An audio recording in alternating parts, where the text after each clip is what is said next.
Greetings in the name of Jesus Christ our Lord. For our meditation, may I read to you from St. Paul's letter to Romans chapter 14, verses 7 to 9. For none of us lives to himself, and none of us dies to himself. For if we live to the Lord, and if we die to the Lord. So then, whether we live or whether we die, we are the Lord's. For to this end Christ died and lived again, that he might be Lord both of the dead and of the living. Mutual dependence, paraspara avalambane. Last week we observed that this mutual dependence has one characteristic, that is about the past. Our relationship with the past, which we cannot detach, which is our upbringing. ಕಳೆದ ವಾರ ಈ ವಾಕ್ಯಗಳನ್ನು ಓದಿದ ಮೇಲೆ ನಾವು ಒಂದು ಗುಣಲಕ್ಷಣವನ್ನು ಈ ಹೊಸ ಸಮುದಾಯದ ಗುಣಲಕ್ಷಣವನ್ನು ಆಲೋಚನೆ ಮಾಡಿದೆವು. ಅದೇನೆಂದರೆ, ಒಬ್ಬ ಕ್ರೈಸ್ತ ವಿಶ್ವಾಸಿ ತನ್ನನ್ನು ತಾನು ಹಿಂದಿನದರಿಂದ ತಪ್ಪಿಸಿಕೊಳ್ಳಲು, ಬಿಡಿಸಿಕೊಳ್ಳಲು, ಬೇರ್ಪಡಿಸಿಕೊಳ್ಳಲು ಆಗುವುದಿಲ್ಲ ಎಂಬುದಾಗಿ. ಅದೇನೆಂದರೆ, ನಮ್ಮೆಲ್ಲರಿಗೂ ಒಂದು ಪರಂಪರೆ ಇದೆ, ನಮ್ಮ ವಂಶಾವಳಿ ಇದೆ, ನಮ್ಮೆಲ್ಲರಿಗೂ ಒಂದು ಪಾಲನೆ ಇರುವುದರಿಂದ ನಮ್ಮ ಪೂರ್ವಜನರನ್ನು, ನಮ್ಮ ಪೂರ್ವ ಸಂತತಿಯರನ್ನು, ನಮ್ಮ ಹಿರಿಯರನ್ನು ನಾವು ಸಂಪೂರ್ಣವಾಗಿ ಬೇರ್ಪಡಿಸಲು ಆಗುವುದಿಲ್ಲ. Because we have an upbringing, we cannot detach ourselves from our elders, our parents and our seniors. Now, we said we cannot detach from our past. Second characteristic of this community is that we cannot detach from the present. ಮೊದಲನೇದಾಗಿ ಹಿಂದಿನದರಿಂದ ನಾವು ನಮ್ಮನ್ನು ಬೇರ್ಪಡಿಸಲಿಕ್ಕಾಗುವುದಿಲ್ಲ. ಎರಡನೇದಾಗಿ ಪ್ರಸ್ತುತ ಕಾಲ, ವರ್ತಮಾನ ಕಾಲದಿಂದ ನಮ್ಮನ್ನು ನಾವು ಬೇರ್ಪಡಿಸಿಕೊಳ್ಳಲಿಕ್ಕೆ ಆಗುವುದಿಲ್ಲ. We live in a society, don't we? We live in a community. We have a culture. We live in the church. That's the context. The culture is of the church that we are living. So, whatever we do in this context does not only affect us, but it affects others also. The title is Mutual Interdependence. ನಾವು ಒಂದು ಸಮಾಜದಲ್ಲಿರುವವರು, ನಮಗೊಂದು ಸಂಸ್ಕೃತಿ ಇದೆ, ನಮಗೊಂದು ಪರಿಪಾಲನೆ ಇದೆ. ಈ ಕಾರಣದಿಂದ ನಾವು ಏನು ಮಾಡ್ತೇವೋ ಅದೆಲ್ಲವೂ ಇತರರಿಗೆ ಮೇಲೆ, ಅವರ ಮೇಲೆ ಪರಿಣಾಮ ಉಂಟು ಮಾಡ್ತದೆ. ಇದು ತಪ್ಪಿದ್ದಲ್ಲ, ಇದನ್ನು ನಾವು ಮರೆಯಬಾರ್ದು. ಹೀಗಾಗಿ ನಮ್ಮ ನಡತೆ, ನಮ್ಮ ಬಾಳು ಇತರರ ಮೇಲೆ ಪರಿಣಾಮ ಮಾಡ್ತದೆ ಎಂಬುದಾಗಿ. According to verses 7 and 8, each believer's life affects his fellow Christians because we are members of a community. We don't live alone, neither do we die alone. That's what Paul says in verse 7. We are for others, and finally we are for the Lord. Let me read verse 8 again. For if we live to the Lord, and if we die to the Lord. So then, whether we live or die, we are the Lord's. Paul is reminding us that there is always mutuality among believers and also between believers and the Lord Jesus Christ. ವಚನ 7-8ರಂತೆ ನಾವು ಒಂದು ಹೊಸದಾದ ಕ್ರೈಸ್ತ ಸಮುದಾಯಕ್ಕೆ, ಹೊಸದಾಗಿ ನಿರ್ಮಾಣ ಮಾಡಿದ ಸಮುದಾಯಕ್ಕೆ ಸೇರಿದ ಕಾರಣ ಪ್ರತಿಯೊಬ್ಬ ಕ್ರೈಸ್ತನ ಜೀವನ, ಪ್ರತಿಯೊಬ್ಬ ವಿಶ್ವಾಸಿಯ ಬಾಳು ತಮ್ಮೆಲ್ಲ ಸಹೋದರರ ಮೇಲೆಯೂ ಪರಿಣಾಮ ಬೀರುತ್ತೆ ಎಂಬುದನ್ನು ಪೌಲನಲ್ಲಿ ಹೇಳ್ತಾ ಇರೋದು. ಕಾರಣ, ನಾವು ನಮಗಾಗಿಯೇ ಬದುಕುವುದಿಲ್ಲ, ನಮಗಾಗಿಯೇ ಸಾಯುವುದಿಲ್ಲ. ನಾವು ಜೀವಿಸುವುದು ಇತರರಿಗೆ ಮತ್ತು ಕಡೆಯದಾಗಿ ನಾವು ಜೀವಿಸುವುದು ಕರ್ತನಿಗೆ. 8ನೇ ವಚನದಲ್ಲಿ ಹೀಗೆ ಬರೀತಾನೆ ನೋಡ್ರಿ, ನಾವು ಬದುಕಿದರೆ ಕರ್ತನಿಗೆ ಬದುಕುತ್ತೇವೆ, ಸತ್ತರೆ ಕರ್ತನಿಗೆ ಸಾಯುತ್ತೇವೆ. ಪರಸ್ಪರ ಅವಲಂಬನೆ. ಪೌಲನು ಹೇಳ್ತಾ ಇರೋದು, ನಾವು ಬದುಕಿದರೂ ಇತರರಿಗೋಸ್ಕರ, ಸ್ವಾಮಿಗೋಸ್ಕರ, ಸತ್ತರು ಇತರರಿಗೋಸ್ಕರ ಮತ್ತು ದೇವರಿಗೋಸ್ಕರ. ಎಂಬುದಾಗಿ. ಯಾಕಂದರೆ ದೇವರಿಗೆ ನಾವು ಸಂಬಂಧಪಟ್ಟವರು, ಹೊಸ ಒಂದು ಸಮುದಾಯಕ್ಕೆ ನಾವು ಸಂಬಂಧಪಟ್ಟವರು. We belong to God. ಮೊದಲನೇದಾಗಿ we said we cannot detach from the past. Secondly we said we cannot detach from the present because we have interaction with one another. Thirdly we have a future. That's what Paul is saying here. ಮೊದಲನೇದಾಗಿ ನಾವು ದೇವರಿಗೆ ಸಂಬಂಧಪಟ್ಟವರಾದ್ದರಿಂದ ನಮ್ಮನ್ನು ನಾವು ನಮ್ಮ ಹಿಂದಿನದಕ್ಕೆ ಬೇರ್ಪಡಿಸಲಿಕ್ಕಾಗುವುದಿಲ್ಲ. ಎರಡನೇದಾಗಿ ವರ್ತಮಾನ ವಾಸ್ತವಿಕವಾಗಿ ಈ ಪ್ರಸ್ತುತ ಕಾಲದಿಂದ ನಮ್ಮನ್ನು ಬಿಡಿಸಲಿಕ್ಕಾಗುವುದಿಲ್ಲ. ಯಾಕಂದರೆ ನಾವು ಒಬ್ಬರಿಗೊಬ್ಬರು ಸಂಬಂಧಪಟ್ಟವರಾಗಿದ್ದೇವೆ, ಕರ್ತನಿಗೆ ಸಂಬಂಧಪಟ್ಟವರು. ಮೂರನೇದಾಗಿ ನಮಗೊಂದು ಭವಿಷ್ಯವಿದೆ, ಮುಂದೆ ನಮಗೊಂದು ಆಶೀರ್ವಾದವಿದೆ ಎಂಬುದಾಗಿ. We must remember that we are not self-contained and we are not self-complete. ಒಂದು ನಾವು ಜ್ಞಾಪಕ ಮಾಡಬೇಕೇನೆಂದರೆ, ನಮಗೊಂದು ಭವಿಷ್ಯ ಇರುವುದರಿಂದ ನಾವು ಸ್ವಯಂ ಒಳಗೊಂಡವರಲ್ಲ. ಸೆಲ್ಫ್ ಕಂಟೈನ್ಡ್, ನಮ್ಮಲ್ಲಿಯೇ ಎಲ್ಲವೂ ಇಲ್ಲ. ಹಿಂದೆ, ಇಂದು, ಮುಂದೆ ಭವಿಷ್ಯತ್ ಕಾಲ ಇರುವುದರಿಂದ ನಾವು ಸ್ವಯಂ ಒಳಗೊಂಡಿಲ್ಲ. ನಾವು ಕೇವಲ ಒಂದು ಸರಪಣಿಯಲ್ಲಿ ಕೊಂಡಿಗಳು. Because we have the past, present and future, because we are not self contained, we are only a link in the chain. ಈ ಒಂದು ಸಮುದಾಯಕ್ಕೆ ನಾವು ಸೇರಿದ ಕಾರಣ ಈ ಸರಪಣಿಯ ಕೊಂಡಿಗಳು ಮಾತ್ರ ನಾವಾಗಿದ್ದೇವೆ. We are now bound to examine what kind of a link I am, what kind of a link are you in that chain, past, present and future. It's important because the kind of link you are affects the posterity, next generation and generation after that. What kind of a link are you? What are you leaving for the future? Are you leaving a name, character, a ministry, an example? Think about it. ಸರಪಣಿಯಲ್ಲಿ ನಾವು ಎಂಥ ಕೊಂಡಿಗಳಾಗಿದ್ದೇವೆ ಎಂಬುದಾಗಿ ಆಲೋಚನೆ ಮಾಡಬೇಕು. ಕಾರಣ ಏನೆಂದರೆ, ನಮ್ಮಲ್ಲಿ ದುರ್ಬಲತೆ ಇದೆಯಾ, ಬಲಹೀನತೆ ಇದೆಯಾ, ಅಥವಾ ನಾವು ಬಲಾಢ್ಯರಾಗಿದ್ದೇವೋ, ದೃಢವಾಗಿದ್ದೇವೋ, ಇದನ್ನು ನಾವು ಆಲೋಚನೆ ಮಾಡಬೇಕು.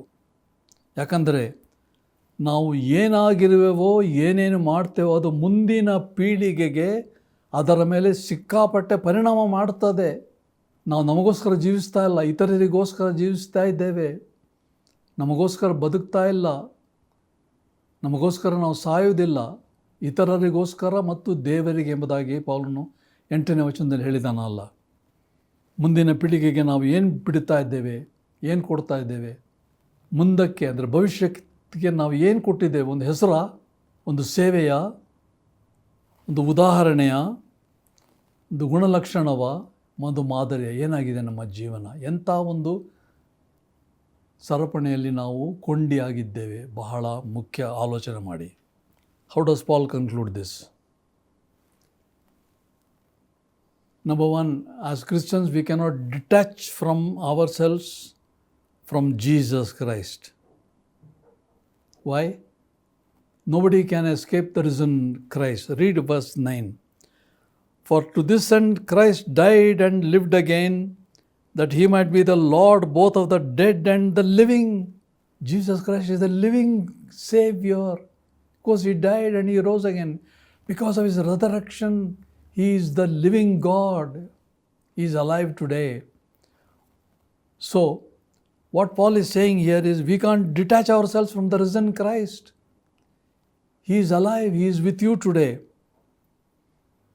No one can escape. He is not just the Lord of the dead. He is Lord of the living also. How can we escape him? None can. So let us live such lives that it will please God and give a spiritual legacy to posterity.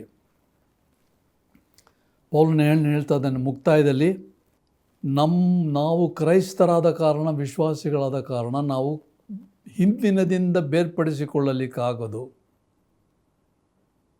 ಮತ್ತು ಪ್ರಸ್ತುತ ಕಾಲದಿಂದ ನಾವು ತಪ್ಪಿಸಿಕೊಳ್ಳಲಿಕ್ಕಾಗೋದಿಲ್ಲ. ಇದ್ದೇವೆ. ಮುಂದಕ್ಕೆ ನಮಗೆ ಒಂದು ದೊಡ್ಡ ಭವಿಷ್ಯತ್ತಿದೆ. ಎಲ್ಲ ಯಾರಿಂದ? ಪರಸ್ಪರ ಅವಲಂಬನೆ, ನಂಬಿಕೆ, ಸಭೆಯಲ್ಲಿ ಒಬ್ಬರೊಂದಿಗೊಬ್ಬರು ಅನ್ಯೋನ್ಯತೆಯಿಂದ ಬದುಕಿ ಬಾಳುವಂಥದ್ದು. ಇದೇ ಕಾರಣ. ಕ್ರೈಸ್ತರು ಕ್ರಿಸ್ತನಿಂದ ತಪ್ಪಿಸಿಕೊಳ್ಳಲಿಕ್ಕಾಗುವುದೇ ಇಲ್ಲ.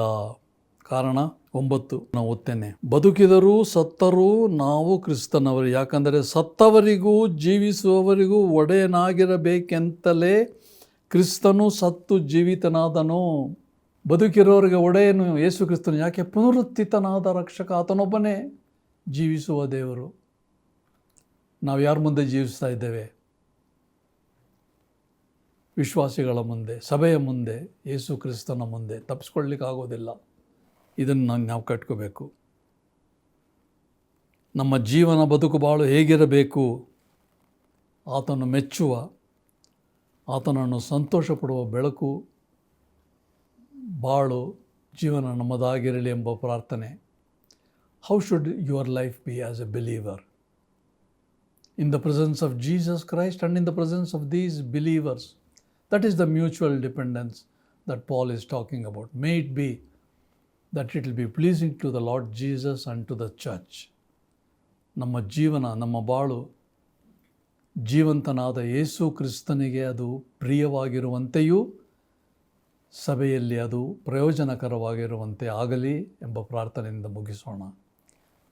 Heavenly Father, Paul has given us some strong teachings about our mutual dependence. We have a past, we have an upbringing, we have a legacy, we have a present, and we have dependence, mutual. We have a future because we don't live for ourselves, because Jesus Christ is risen. That's our hope. ನಮಗೊಂದು ವಿಶೇಷವಾದ ಬೋಧನೆಯನ್ನು ಪೌಲನು ಕೊಟ್ಟಿದ್ದಾನೆ ತಂದೆಯೇ. ಏನೆಂದರೆ ಪರಸ್ಪರ ಅವಲಂಬನೆ. ನಮಗೆ ಹಿಂದೆ ಆದದ್ದನ್ನು ನಾವು ತ್ಯಜಿಸಲಿಕ್ಕಾಗದು. ವರ್ತಮಾನ ಕಾಲದಲ್ಲಿ ನಮಗೆ ಸಹಕಾರ, ಅವಲಂಬನೆ. ಕಾರಣ ನಮಗೆ ಒಂದು ಭವಿಷ್ಯತ್ ಕಾಲದಲ್ಲಿ ದೊಡ್ಡ ಬಹುಮಾನವಿದೆ. ಯಾಕಂದರೆ ನಾವು ಯೇಸು ಕ್ರಿಸ್ತನನ್ನು ನಂಬಿ ಸ್ವೀಕಾರ ಮಾಡಿದ್ದೇವೆ. ಸಭೆಯ ಈ ಹೊಸ ಸಮುದಾಯದ ಅನ್ಯೋನ್ಯತೆಯಲ್ಲಿ ಬೆಳಗುತ್ತಾ ಬಾಳುತ್ತಾ ಇದ್ದೇವೆ. ದೃಢಪಟ್ಟು ಯೇಸು ಕ್ರಿಸ್ತನ ಮುಂದೆ ನಮ್ಮ ಜೀವನ ತೃಪ್ತಿಕರವಾದ ರೀತಿಯಲ್ಲಿ ಆತನಿಗೆ ನಾವು ಜೀವಿಸುವಂತೆ ಸಹಾಯ ಮಾಡು. ಖಂಡಿತವಾಗಿಯೂ ಸುಲಭ ಅಲ್ಲ. ಈ ಕಷ್ಟಕರವಾದಂಥ ಬೋಧನೆಯನ್ನು ನಾವು ಪರಿಪಾಲನೆ ಮಾಡುವಂತೆ ಪೌಲನ ಎಚ್ಚರಿಕೆಗಾಗಿ ಸ್ತೋತ್ರ ಮಾಡಿ ನಮ್ಮ ಪ್ರಾರ್ಥನೆಯನ್ನು ನಮ್ಮನ್ನು ಅಂಗೀಕಾರ ಮಾಡಬೇಕೆಂದು ಪ್ರಭುವಾದ ಯೇಸು ಕ್ರಿಸ್ತನ ಹೆಸರಿನಲ್ಲಿ ಬೇಡಿಕೊಳ್ಳುತ್ತೇವೆ ತಂದೆಯೇ. ಆಮೆನ್.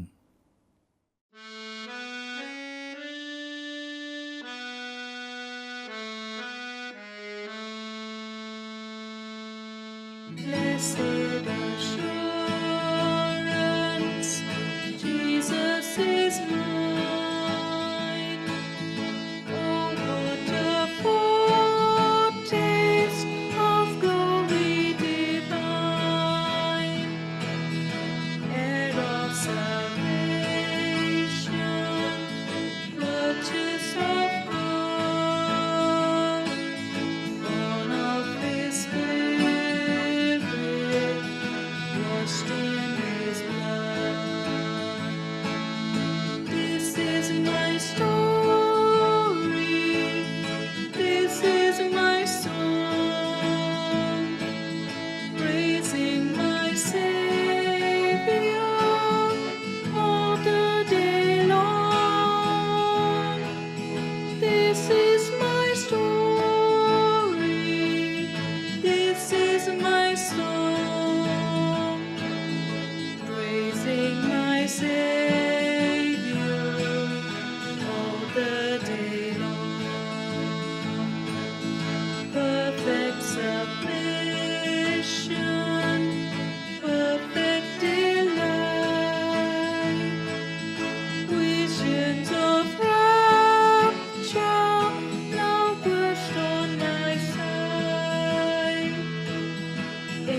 ಕಷ್ಟ ತೀರುತ್ತೆ, ನಿತ್ಯ ಸಂತೋಷಕ್ಕೆ ಸೇರುವೆವು. ರಕ್ಷಕನು ಬೇಗನೆ ಬರುವನು, ಸಂತೋಷದಿ ಎದ್ದುಕೊಳ್ಳೋಣ. ಮುಂಜಾನೆಯೋ ಮಧ್ಯಾಹ್ನ ರಾತ್ರಿಯೋ ನಿಜವೇ ಆತ ಬರುವನು. In these the closing days of time, what joy the glorious hope affords, that all the wondrous truths of life, He shall reign King of kings, Lord of lords. He's coming soon, He's coming soon.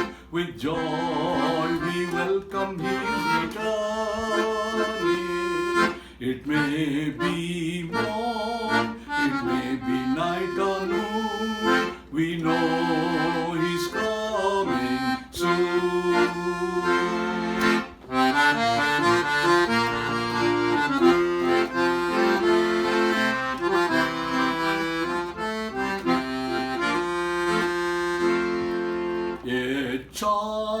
ಎಚ್ಚಾರವಿದ್ದು ಪ್ರಾರ್ಥಿಸಿ ಆತನ ಮಕ್ಕಳೆಲ್ಲರೇ,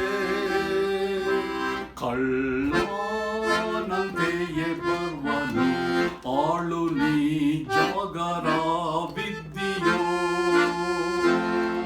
ರಕ್ಷಕನು ಬೇಗನೆ ಬರುವನು, ಸಂತೋಷದಿ ಎದ್ದುಕೊಳ್ಳೋಣ. ಮುಂಜಾನೆಯೋ ಮಧ್ಯಾಹ್ನ ರಾತ್ರಿಯೋ ನಿಜವೇ ಆತ ಬರುವನು. He's coming soon, He's coming soon. With joy we welcome His returning. It may be morn, it may be night or noon, we know